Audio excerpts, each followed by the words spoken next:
Hello बच्चों, let's read the question.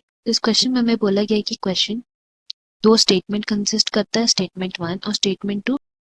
उनके according उनको सेलेक्ट करना है। सो स्टेटमेंट वन हमें दिया हुआ है कि excessive loss of fluid from the body जो है वो स्टिमुलेट करता है टीएसएच को, और स्टेटमेंट टू दिया हुआ है कि टीएसएच है जो फैसिलिटेट करता है water reabsorption part of the tubule से, जिस प्रिवेंट करता है डाययूरेसिस।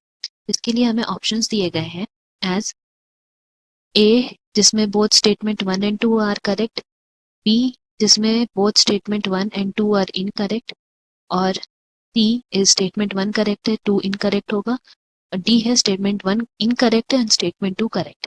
तो इस क्वेश्चन के लिए हमारा की कॉन्सेप्ट हो जाएगा ऑस्मो रिसेप्टर्स। तो सबसे पहले हम लोग जानते हैं कि ये ऑस्मो रिसेप्टर्स क्या है। तो ऑस्मो रिसेप्टर्स को हम लोग डिफाइन कर सकते हैं as a sensory receptor which is found in hypothalamus of most of the homeothermic organisms, and इसका फंक्शन क्या है? To detect changes in osmotic pressure. इस ऑस्मोटिक प्रेशर में जो चेंजेस होता है हमारे बॉडी में, उसको डिटेक्ट करना is done with these osmo receptors जो हाइपोथैलेमस में प्रेजेंट रहते हैं। एंड नाउ ये तभी एक्टिवेट होते हैं, they are activated by the changes in blood volume या फिर बॉडी फ्लूइड वॉल्यूम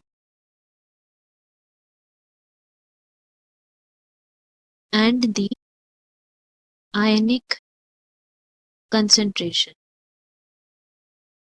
इन सब के वजह से जो चेंजेस होता है हमारे बॉडी में, these are detected by the osmo receptor.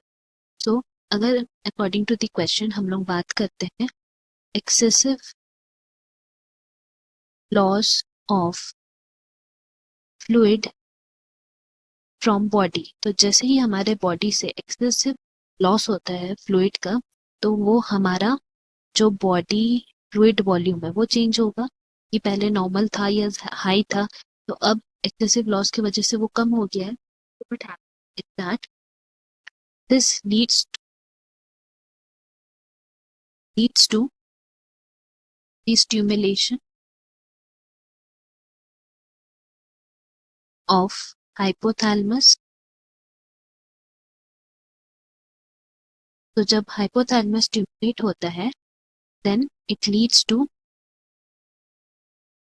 release of anti-diuretic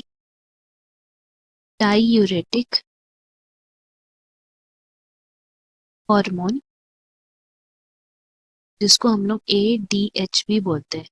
इसका मतलब है कि जब भी एक्सेसिव लॉस होता है हमारे बॉडी में, तो हाइपोथैलेमस स्टिमुलेट हो जाता है and it leads to release of anti diuretic hormone that is ADH। तो ADH का फंक्शन क्या है? तो ADH का फंक्शन ये है कि it facilitate water reabsorption from the latter part of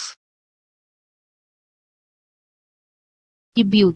letter part of tubule कहने का मतलब है कि हमारा किडनी का जो एनाटॉमी है उसमें हम लोग जानते हैं कि we have various tubules like proximal convoluted tubule, फिर डिस्टल कॉन्वोलेटेड टिब्यूल, फिर we have Henry's loop in between them, and उसके बाद आके आता है कलेक्टिंग डक्ट। सो हम लोग कह सकते हैं कि यहाँ पे जब कभी भी एक्सेसिव लॉस होता है तो DCT से या कलेक्टिंग डक्ट से लैटर पार्ट ऑफ टिब्यूल जो है उससे वाटर को रीअब्सॉर्ब कर लिया जाता है for the body purpose.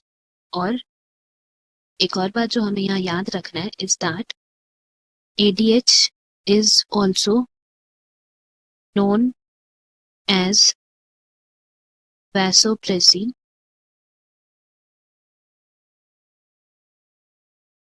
And ये जो vasopressin रिलीज होता है it is from neuro hypophysis